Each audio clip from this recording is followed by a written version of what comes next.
Okay, so... Wow. Okay, Cuppy, we're talking to Brandy here. I'm going to go ahead and change the desk view so you can watch me type it. So this happened suddenly, unexpectedly, I'd say tragically. It almost is like a situation that escalates is what it feels like.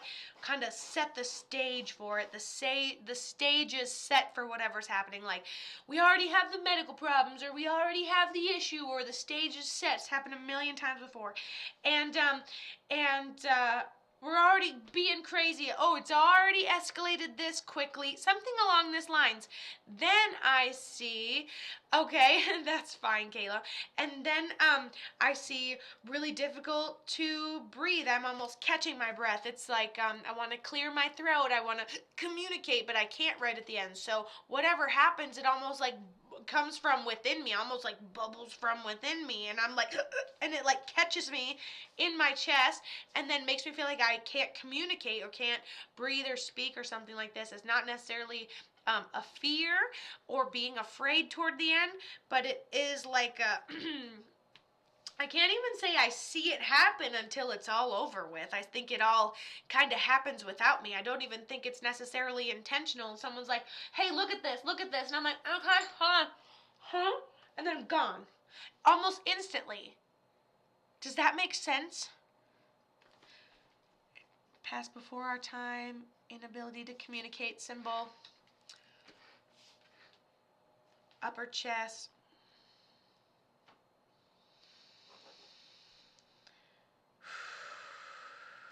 I just feel like my whole body just goes wham against something.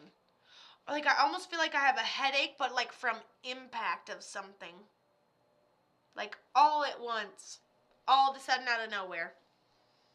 And the stage is set for it. I'm already doing the thing. And then, wow. Does that make sense? And if you're being filtered, just respond to somebody's comment. Find a moderator on here somewhere. Okay, she says, it does make sense. What happened? So I feel like sunshine and rainbows, but my situation's fucking awful. It's not my usual, like someone else was involved, but I feel like who set the stage for me to walk into? What set the stage for me to walk into? How was I so blindsided by it? So, like, I don't see that that's going to be the outcome. I feel like sunshine. My surroundings feel like rain. Who is this to you? Past before her time.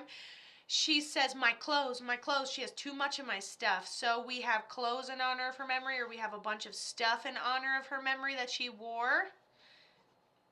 Okay, he had lung cancer and didn't know. Wait, this Brandy is that guy? Is this Brandy a guy?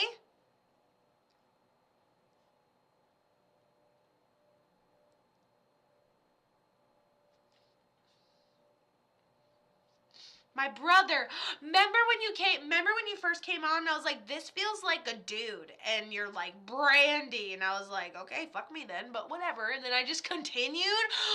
Brandy's a dude. Brandy's the brother. I love this. He had lung cancer and didn't know that he had lung cancer. The stage was set. It was just happening. It affected his lungs. He had an inability to communicate. It's really tragic because he didn't even know about this. He passes suddenly, unexpectedly. We still have his clothes. We still have things that he has. He passes before his time.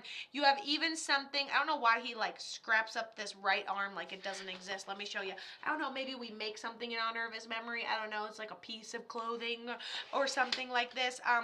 And then he loves how I feel like we're still making him birthday cakes even though he's not here, you know. So he had lung cancer. He didn't know. He says, I love that you're still choosing to honor my memory even though I've been gone for a while. He talks about his clothes, the things we are doing in honor of his memory, and he says you have a lot more of his stuff, but he takes this tote and he puts it all away and then he stores it nicely in a garage or something. So you're not taking it all out or anything. And yeah, he didn't see it coming. Sunshiny situation. Oh, look, you've got cancer. Wham, right out of nowhere. And he goes, yeah, it really was all at once. And it wasn't until they told me that was the problem that right when they told me, I felt my lungs harden. And I love to talk to cancer patients and ask them about the the power of suggestion, and it almost seems to look like that, and that's what he's saying. So, whoo. So anyways, so he's your brother. Holy monkeys. Did you just get a call one day? Did someone find him? Did he go in and they're like, you're never getting out of here. Go home and enjoy your days. How did that end up going down? Now I need to know.